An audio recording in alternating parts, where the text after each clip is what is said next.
my name is Madeline. I am the pattern designer behind Madswick, and I create PDF sewing patterns and surface pattern designs. But today we're going to talk a little bit about how to make, not a little bit, we're going to go into complete depth about how to make the Delft dress. This dress was just one of my favorite patterns to design, with all of its many pieces and just figuring out how to do the math and make sure that everything lined up perfectly was a pattern designer's dream. And I really love that it has no fixtures. So this pattern has a rounded square neck, it has a slight puff sleeve that comes down to about right here.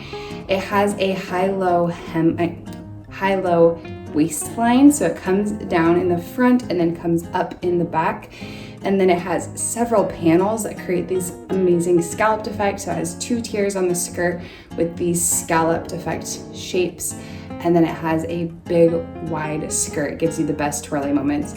Everything about this pattern just makes me so happy. I find myself gravitating towards it at least once a week because it is comfortable but elevated, and depending on the fabric you get, it can be really like boho, almost like with this waffle linen that I used. But then you can also do a little bit more elevated with a print or even just this poplin that I have. I love it.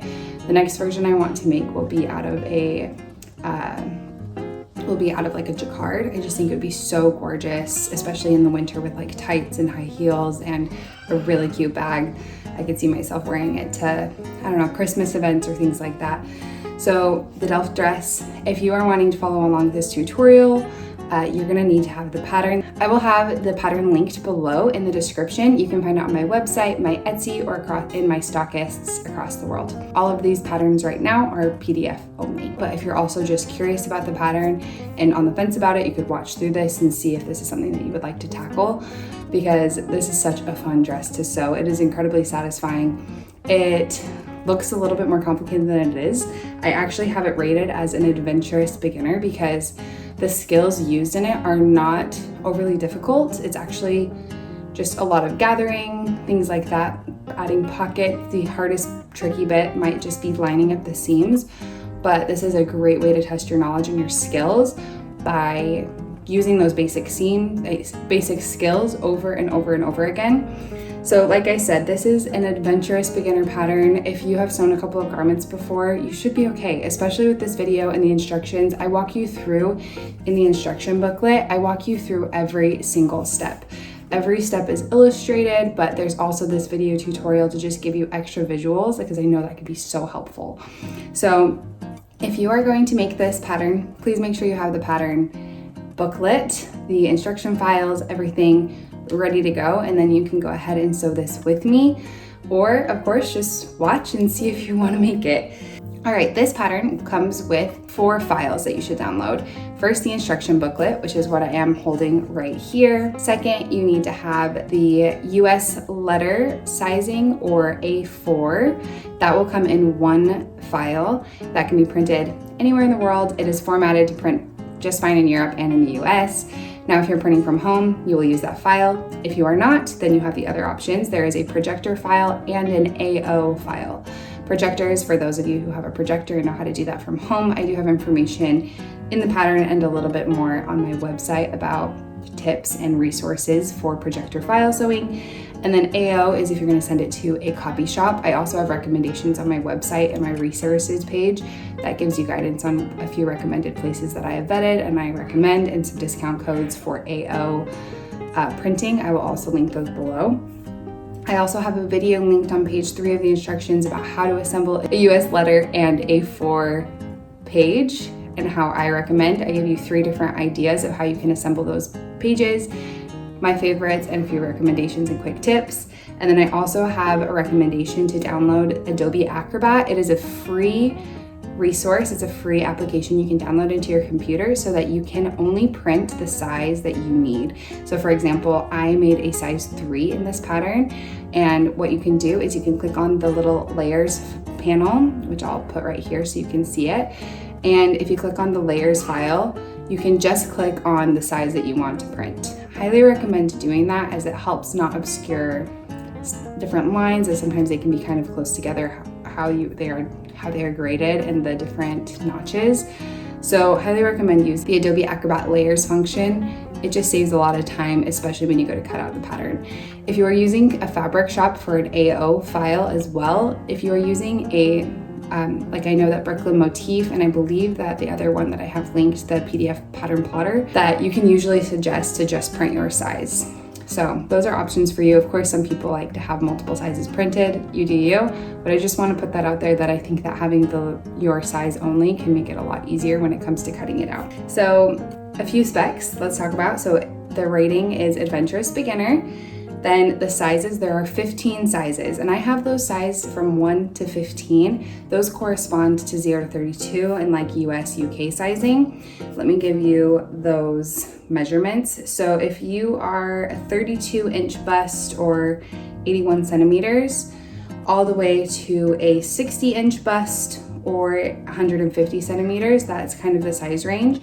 There is about 2.2 inches or about 6-7 centimeters of ease in the bust, and most of the testers felt that it even ran a little bit big with that bust ease, and so that is something to think about. It is like slip on, slip off, no zipper, so some people opted to end up sizing down even with that ease because the rest of it is so voluminous. The tightest part is at the bust, but everything else is loose, so just keep that in mind. There are instructions in this pattern for a full bust adjustment. There are, I believe, 2 pages full of instructions that show you exactly what you can do, because this pattern only has waist darts. It doesn't have bust darts going into the arm's eye. So there are instructions on how to do that full bust adjustment. If you have a smaller high bust, then high bust to bust measurement, the ratio between the two, if it is different from what the pattern has, which is a 2-inch difference. So that information is in the pattern for you. I won't be going over that today in the video, but it does have plenty of information in the instructions for that. So if you're within that size range, this pattern will fit you. And I've seen people go a little bit lower. I haven't had people go higher on it. If you are not within the size range, please let me know. I want to make sure that this pattern is available to all. I've only had it tested in this size range, but please let me know and I'm happy to work with you. Now, another thing to think about is that this pattern is for woven fabrics. It has not been tested on any knit fabrics. I'm sure you could figure it out, but it has not been tested for that. So, and just keep in mind that all of the seam allowances, all of the grading, all of everything has been intended for woven fabrics. Let's talk a little bit about fabrics. So on this pattern, we had a range of testers. I had about 58 testers who tested this pattern. They were incredible. Love everything that they did.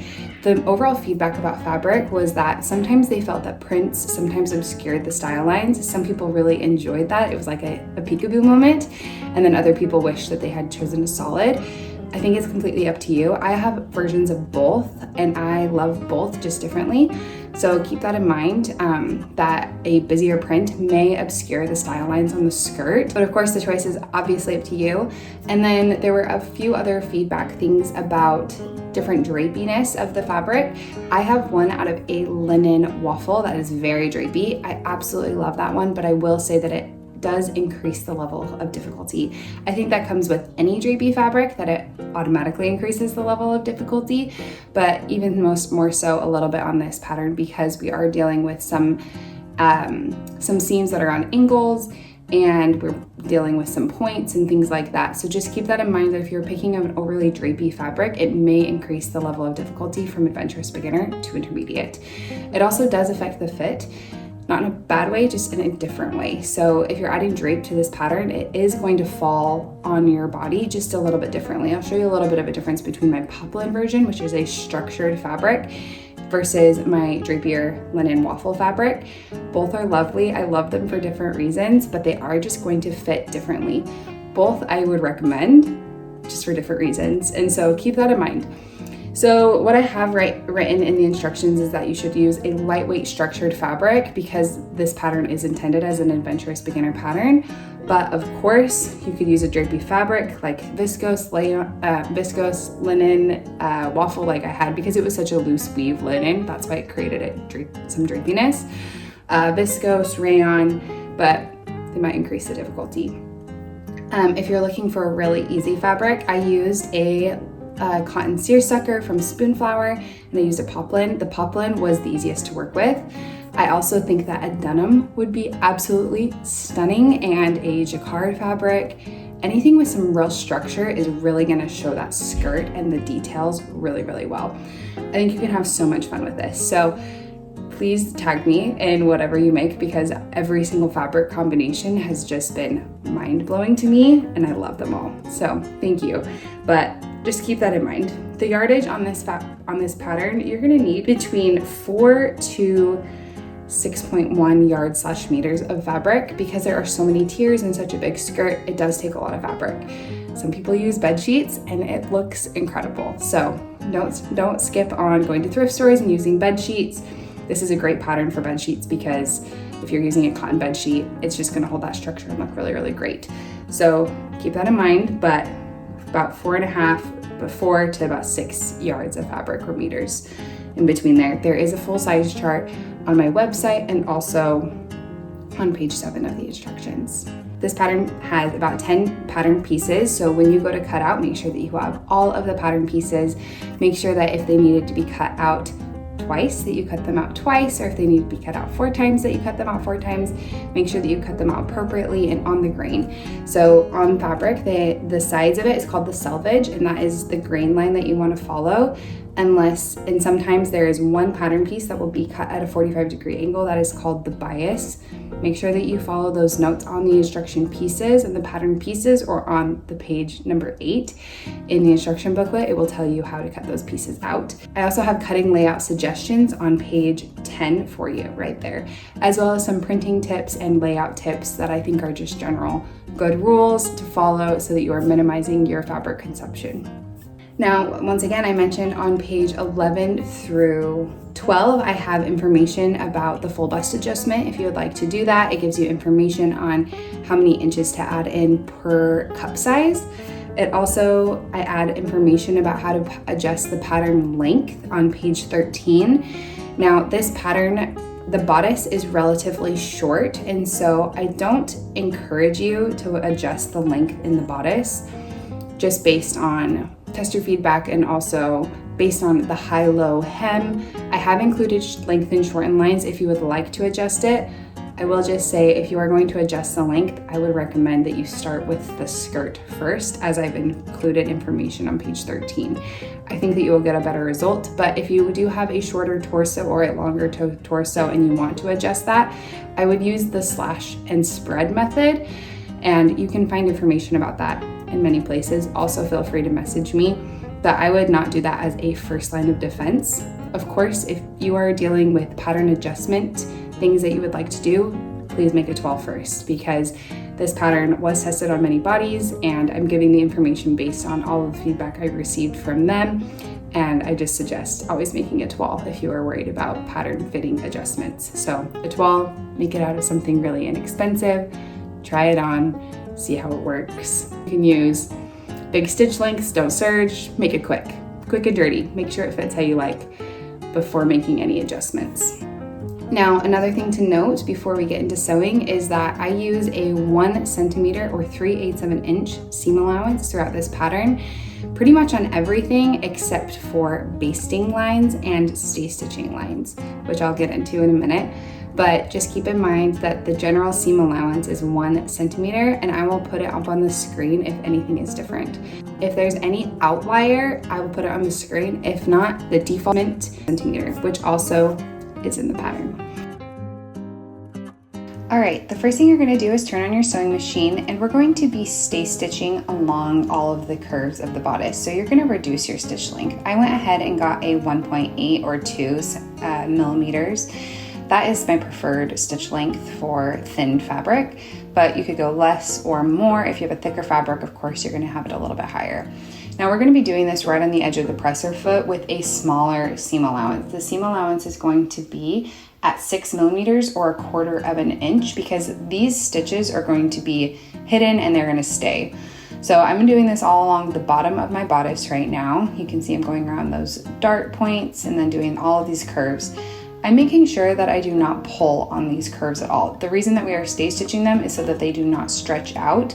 That smaller stitch length keeps everything a little bit more secure and keeps it from pulling and stretching out. And the reason that we are doing this within the seam allowance is because we are not going to unpick it. These stitches are going to be staying with the garment forever. And then I'm going to move on to my skirt pieces. Basically all of the bottoms of tier 1, they are going to be stay stitched. You can see this on page 15 of the pattern instructions, but all of those curves along the bottom, we do not want to stretch out. The tops of those, of course, we don't want to stretch out, but it doesn't matter as much because they will be gathered. And so them stretching really isn't a big deal. So you could stay stitch them if you want, but it's not necessary. So I recommend that you stay stitch the bottom of side front skirt panel, side back skirt panel, center back skirt panel, and center front skirt panel. There are a lot of panels in this pattern, and I recommend that you have your instruction booklet with you as we are talking about all of this, because it can get real confusing real fast.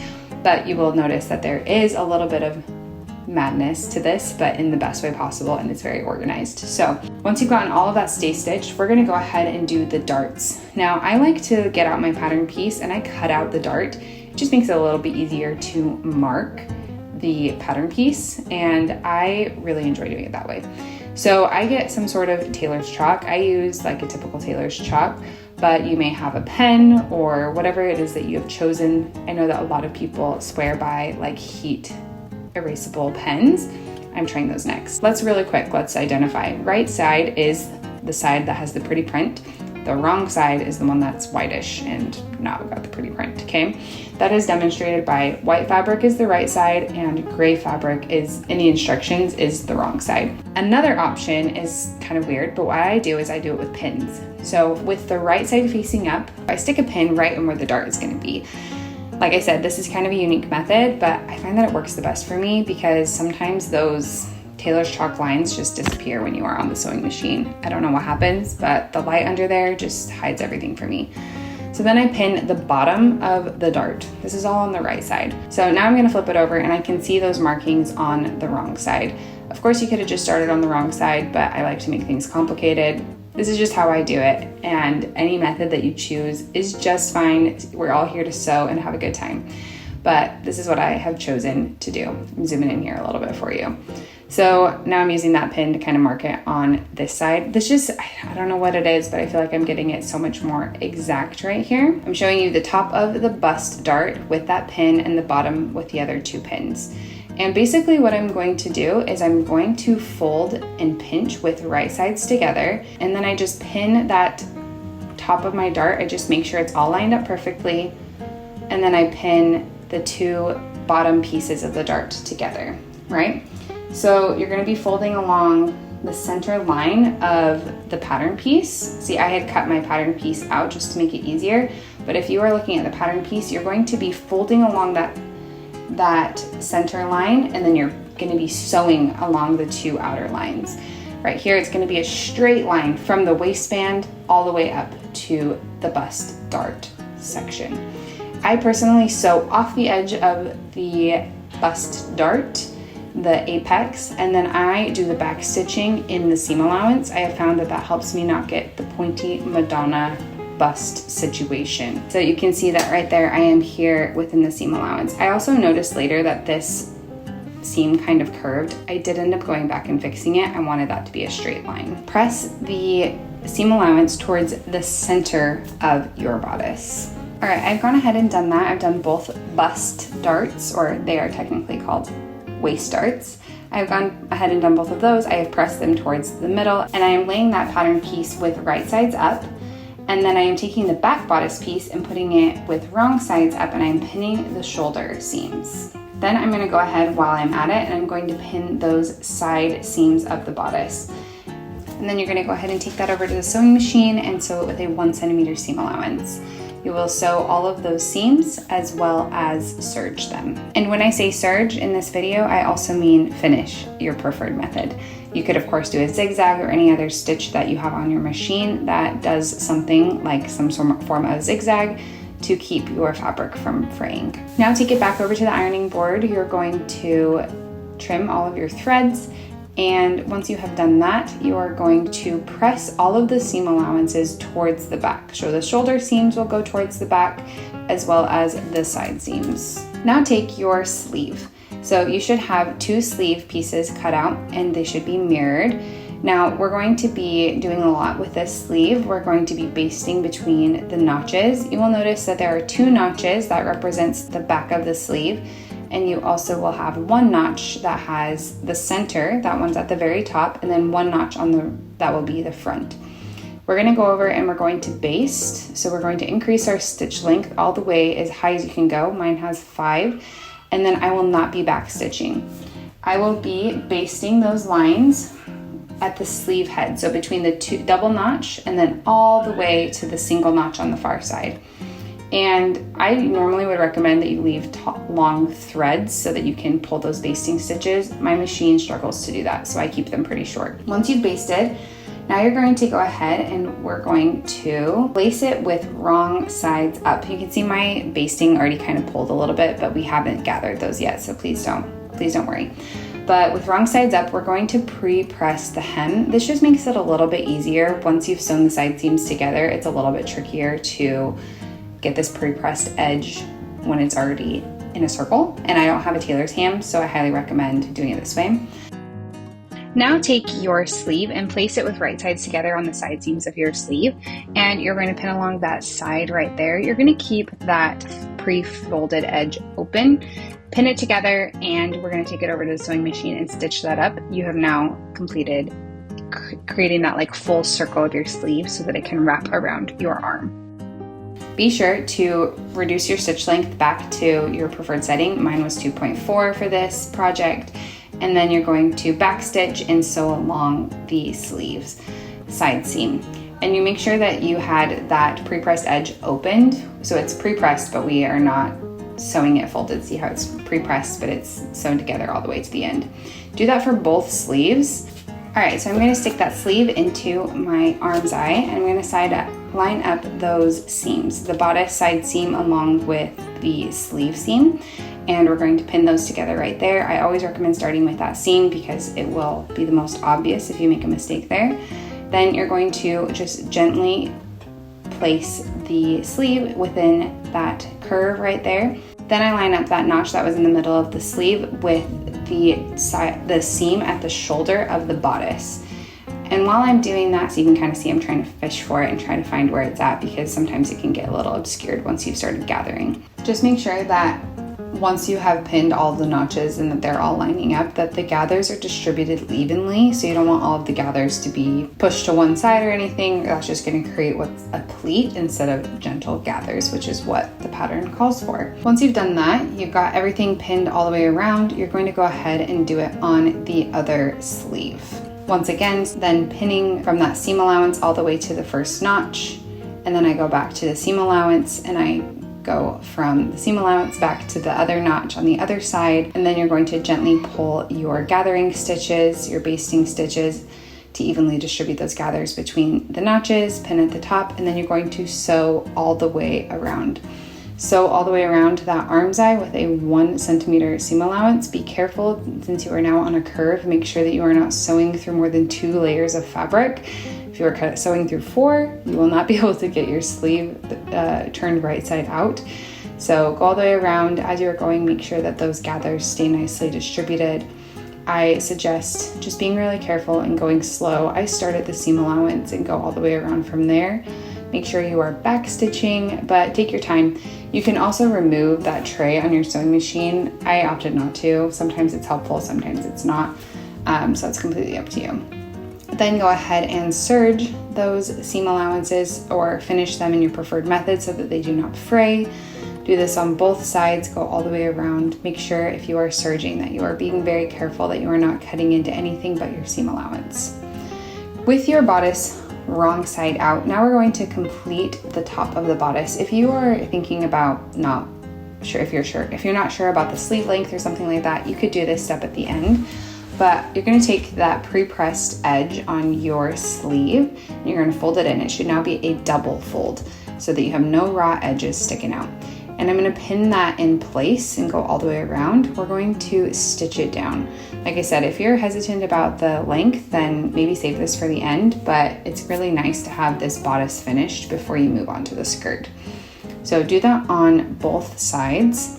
And once you are done with that, you are going to edge stitch 1 millimeter from the double folded edge.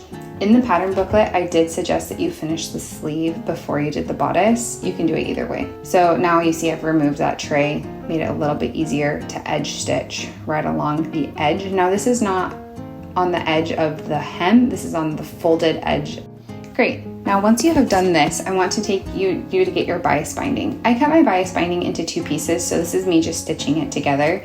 I did this to reduce on fabric consumption, but in the pattern it has you recommended to do it in 1 piece. So when you see that mine is like this, you'll just see that that center line, that's actually the back that I had actually created. No, sorry, that's the front.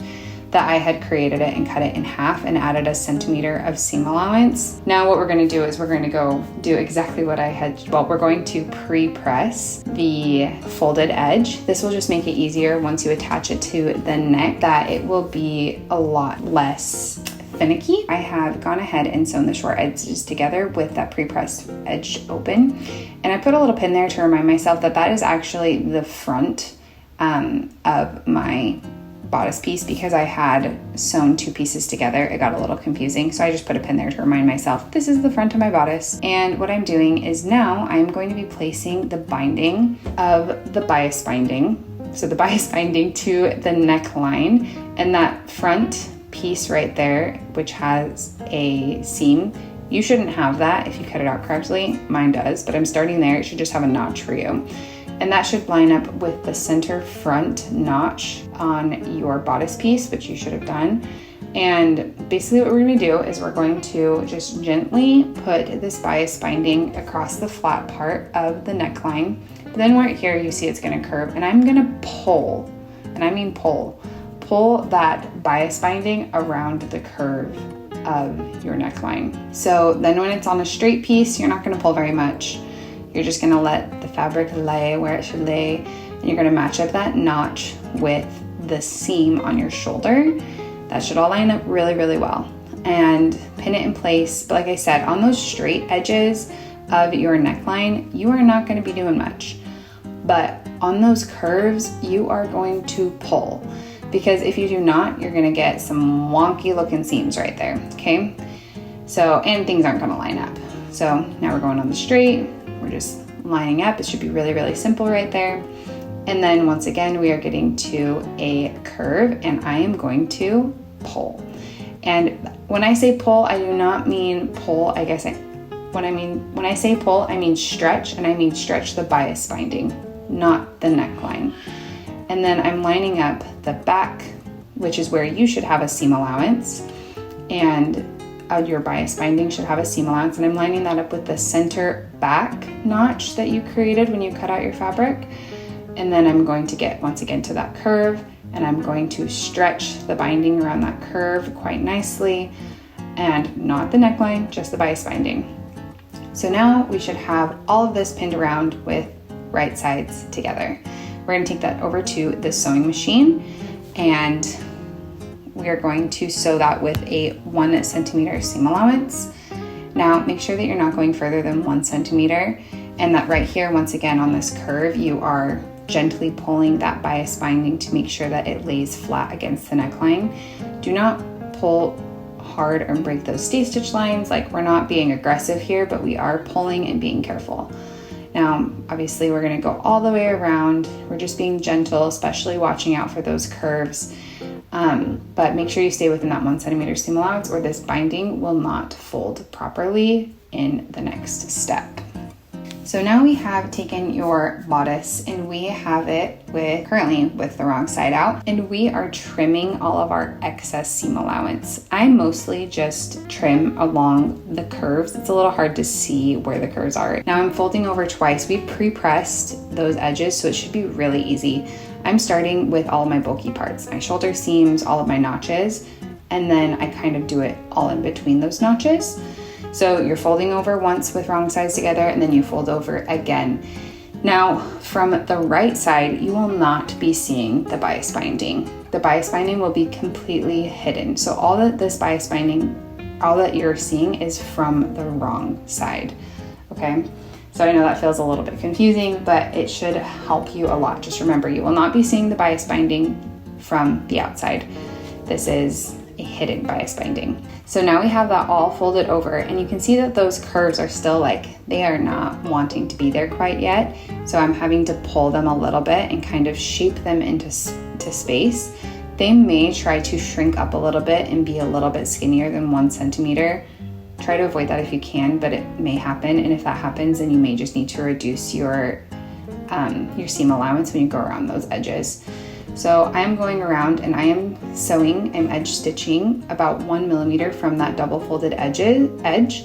And once again, once I get to that curve, I am pulling it a little bit. I'm stretching it a little bit so that it lays flat on the bodice. We want to stretch the binding because it's on a bias, it can stretch. We want to stretch that around the neckline. And I usually start with the center back seam, go all the way around, and then I end again on that back seam because I'm just not as worried about the back looking perfect. Okay, be sure to iron this flat. Make sure that there are no errors or anything right here. I would try on the bodice right here to make sure that it fits before moving on to the skirt. Now we're going to get your pocket pieces. You can see that I cut into the selvage of this quite a bit on my pocket. I determined nobody was going to see it, so I left it because I was dealing with fabric, but that one over on the left that I'm pointing at, I had to be a little bit careful to make sure that I actually got it within the seam allowance. Once again, this was just me because I did not have my size chart, my yardage chart when I ordered this fabric, and so I was just kind of running tight on fabric. But what we're going to do is we're going to serge or finish all of the curved edges of our pocket pattern pieces. I'm taking mine over to my handy dandy serger. You do it your method of choice and you go around all of those curved pieces because it will just make the next steps a lot easier. Now go ahead and lay down pattern piece number 8. This is the side back and side front skirt panel. You've cut it 4 times mirrored. You should have notches along that long side, and you're going to take your pocket pattern pieces and you are going to rest them between the notches with right sides together. You should have cut 4 pocket pattern pieces and 4 pattern piece number 8s, and you're going to do that on all of them. You should have 2 that are the same and then 2 that are mirrored, and you're going to take those over to the sewing machine once you have pinned all of those together between the notches with right sides together. Now once you are at your sewing machine, you are going to sew this with a 1/4 inch seam allowance or 6 millimeter. You can do 1 centimeter like the rest of the pattern, but if you do this reduced seam allowance, it does hide the pockets a little bit more. So especially if you were using like a different fabric for your pockets or something, be sure to use this smaller seam allowance. And now we're just sewing down the part of the pockets. We're not going down any further than that. We're just attaching them, but we are being sure that we are back stitching. But this time we're going to go to the serger, or you're going to use your finish stitch, and you are going to go down the entire length of that pattern piece number 8 along that long side. This is to make sure that nothing is fraying, and it will just really get you a clean and professional finish going forward. Once you have done that, you are going to push your pocket piece out and you are going to be pressing that line quite nicely. So the seam allowance on the actual skirt panel piece isn't moving, it's just the pocket that is folding over the seam allowance, and you're pressing that down nicely. This is going to ensure that your pockets are not sticking out when you wear it and that they are hidden in that side seam. Now what we're going to do is we're going to lay down one of your skirt panel pieces, and then we're going to find one that is mirrored, and you're going to lay them with right sides together, and we're going to pin around that pocket piece, and we're going to pin down that side seam.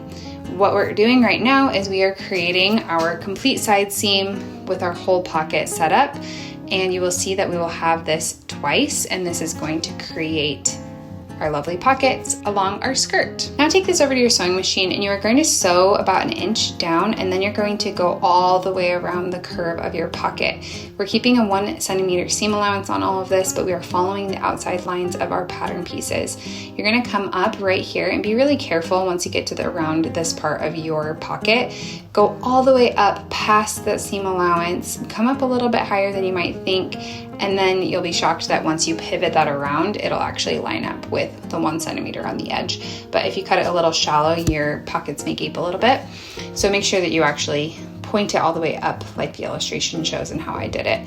Make sure you backstitch and trim your threads, and then we're going to take that over to the ironing board.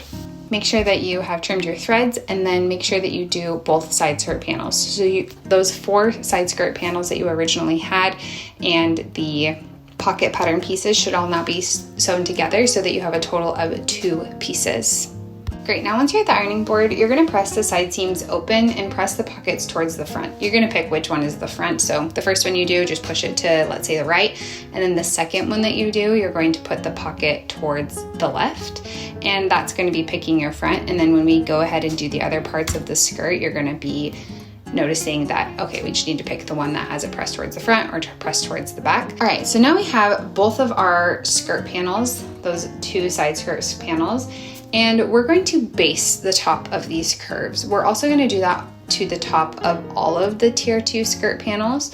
So you're going to take your tier 2 side back plus front skirt panels that now have the pockets in them, and we're going to base them with a long stitch length, 5 millimeters if you can.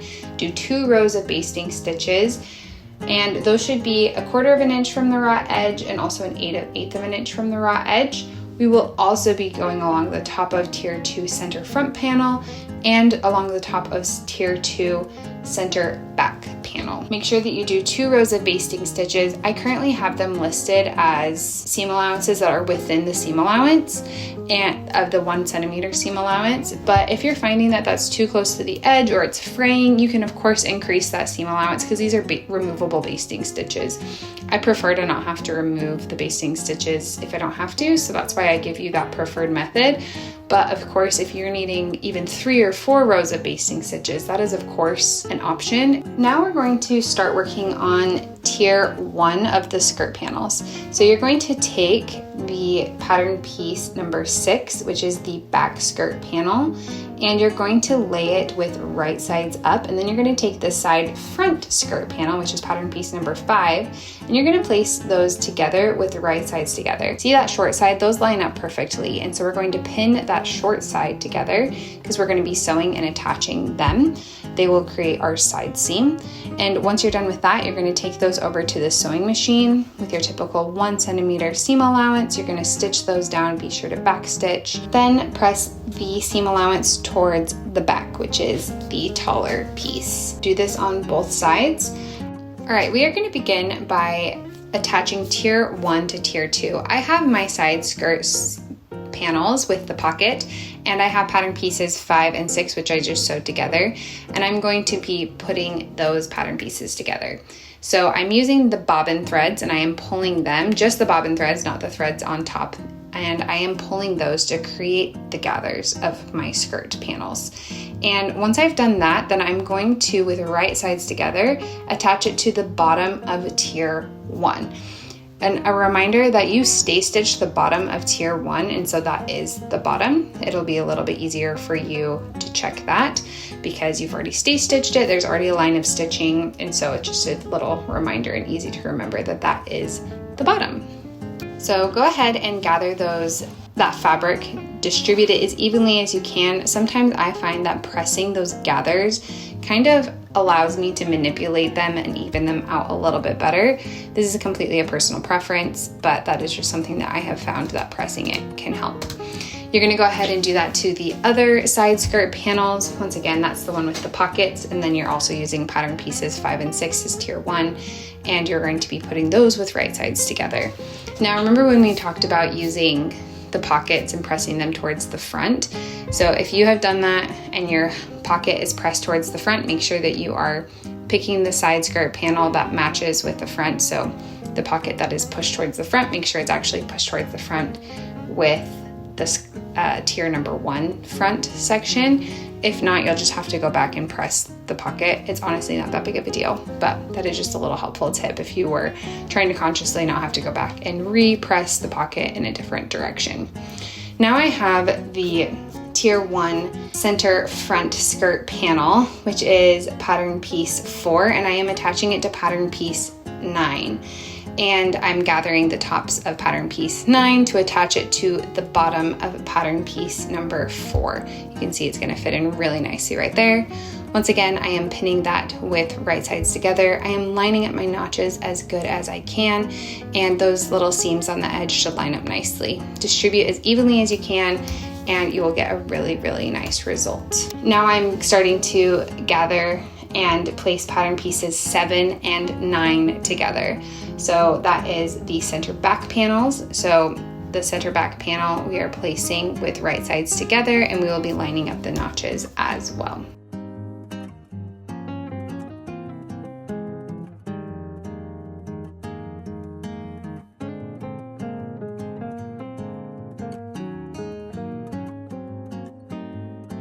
All right, now I have my massive pile of tiered skirts, and I'm taking them over to my sewing machine and sewing them with their 1 centimeter seam allowance.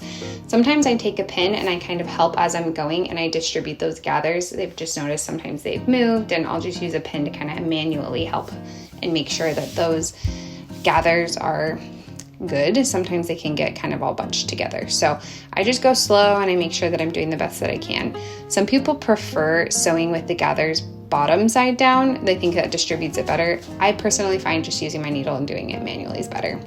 So once you've done that, you're going to serge all of those edges. We have just sewn all of our 4 different panels at this point. We should have our side panels, our front and back panels. So there should be 4 of them, and you should take those over and make sure that you finish those raw edges so you don't have a fraying mess when you wash this garment in the washing machine or your preferred washing method. Then what we're going to do is, once you've sewn all of those up, you've finished all of the edges, we are going to press the seam allowances up towards the top of tier 1. Once you have pressed the seam allowances up to the top of tier 1, find a good sized table or flat surface that you can work on as you pin these together. What we're going to do is we're going to pin the front panel to the side panel, and you're going to be really careful here to make sure that on these pointed sections of tier 1 meeting toward tier 2, that you get those seam allowances perfectly lined up. You can see right here, I've got that needle. It's on my stitching line on front and back. That's how you're going to get a really pointy, good finish. The rest of this is just sewing the side seams together, but start with that pointy finish. Make sure that you are getting that lined up, and then if anything has gone wonky while you were sewing or cutting out, it's not a big deal. You can trim those off, but really focus on getting those points good.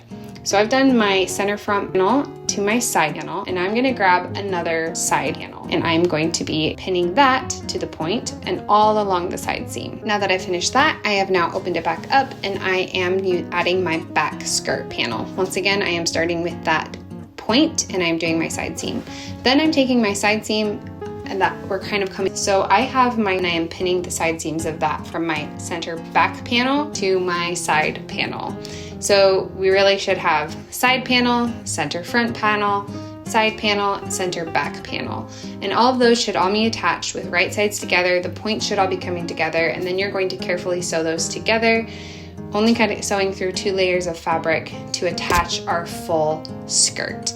You're going to be going through all 4 of those seams. You should be sewing 4 seams, and then you will take those over and you will serge them, or of course zigzag them, do whatever your preferred method is, all with a 1 centimeter seam allowance.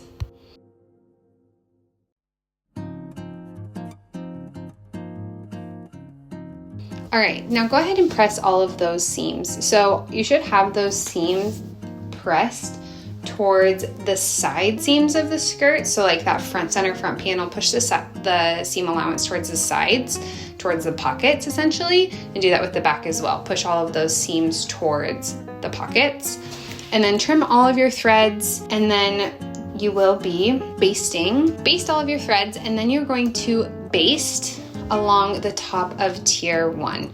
You're going to do that again with that 1/4 of an inch seam allowance, or that 1/8 inch within that seam allowance. Once again, you can go wider with that, just know that you might have to unpick it, but you're gonna go all the way around. Now, if you are doing a size, I don't know, probably 5 through 15, or any size to be honest, that section, that tier 1 is gonna have more inches. And so some people in the testing group mentioned that they did it in sections and had better success with that. I sewed a size 3 and I did fine sewing it just all the way around, taking a break and then sewing it all the way around again. but you may find that doing basting lines in sections, so like let's say the front and the back, that was just easier for you then. And so that's completely personal preference. I personally enjoy, if I can, just doing it all at once. But of course, whatever works best for you, whatever size you are making, and just also personal preference right there. Now go ahead and start gathering all of those bobbin stitches, and you are going to be putting them with the bodice. So I have my skirt wrong side out, and I have my bodice right side out. I'm gonna line up, this is my center front panel that you can see, it's really short in that first tier. And then I am finding my bodice, which is in the front piece, is that longer piece. And I'm gonna be lining up those notches. So you're going to be lining up all of the seams. You're gonna do this notch in the center front that will meet up with the notch in the center front skirt panel. And then the darts will line up with the seams between the front skirt panel and the side skirt panel. And then the side seams of the bodice will line up with the same side seam of the skirt panel, the same seam that that pocket is attached to, and so forth. You will need to be careful in the back, since there are no extra seams in the back of the bodice. There are notches for that and the center notch. So just make sure that you're lining up all the notches and all of the seams with the panels of the skirt. The pattern does kind of go into that a little bit better if it's more helpful to see a line drawing of that. But essentially what's happening is those gathers should be distributed evenly throughout, and if there is a seam, make sure it's lined up with a seam if it exists. I know that seems a little bit overwhelming, but as you're going through, I promise that you will be center back panels. It really is quite intuitive.